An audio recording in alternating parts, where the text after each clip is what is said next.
வணக்கம் மக்களே. என்னன்னு பாத்தீங்கன்னா, நம்ம வந்து சனிக்கிழமை சாயங்காலம் வீட்டுல இருந்து கிளம்பினோம்.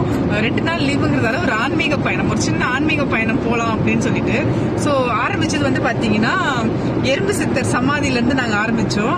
அதுக்கப்புறம் வந்து மறுபடியும் நைட்டு வந்து திருச்சியில ஸ்டே பண்ணிட்டோம்.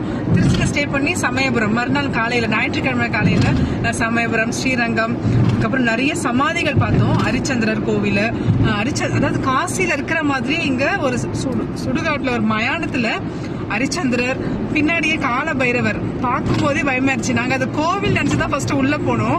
பட் ஆனா கோவில் ஹரிச்சந்திரர் பார்த்துட்டோம், பின்னாடி பைரவரை பார்த்துட்டோம். அதுக்கப்புறம் திரும்பி பார்த்தா ஒரே சமாதிகளா இருந்தது. ஆரம்பத்துல கொஞ்சம் பயமா தான் இருந்தது. ஐயோ, சமாதிக்குள்ள இருக்கோம், நம்ம ஒரு இடுகாட்டுக்குள்ள இருக்கோம் அப்படின்னு ஒரு பயம் இருந்துச்சு. அதுக்கப்புறம் ஒரு காலத்துல நாமளும் அங்கதான் போக போறோம் அப்படின்னு நினைச்சதுக்கு அப்புறமா எனக்கு அந்த பயம் போயிடுச்சு.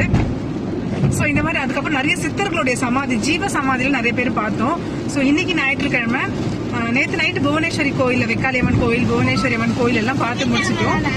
இன்னைக்கு திங்கட்கிழமை, இன்னைக்கு காலையில வந்து பூமிநாதர் கோயில் ஆரம்பிச்சோம். அதுக்கப்புறம் பிரத்யங்கரா கோயில், அதுக்கப்புறம் என்ன கோவிலுங்க அது? மதியம் பார்த்த கோயில் வந்து பார்த்தீங்கன்னா பஞ்சமுக பிரத்யங்கரா கோவில்.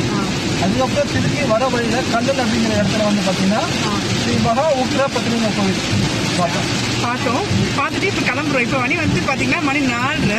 நாங்கள் காலையில் கிளம்பும் போது 5 ஆக போகுது. காலையில் கிளம்பும் போது நைட்டு 8க்குலாம் ரீச் ஆயிடுவோம் பாப்பா அப்படின்னு சொன்னோம். இப்போ என்னுடைய டைம் வந்து பார்த்தீங்கன்னா 12 காட்டுது. குழந்தைங்க ரெண்டும் ரொம்ப வெறித்தனமா இருக்காங்க. இப்படி ஏன் டார்ச்சர் பண்றீங்க அந்த அளவுக்கு இருக்காங்க.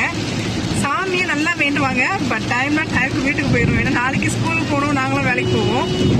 இப்போ சரியான மழை வேறு பெஞ்சிட்டு இருக்கு. ஸோ மழை பெஞ்சாலும் நம்மளால ஸ்பீடாகவும் போக முடியாது இல்லையா? ஸோ சீக்கிரமா வீட்டுக்கு போய் நல்லபடியாக சேரணும். நீங்கள் எல்லாரும் எங்களுக்காக வேண்டிங்க.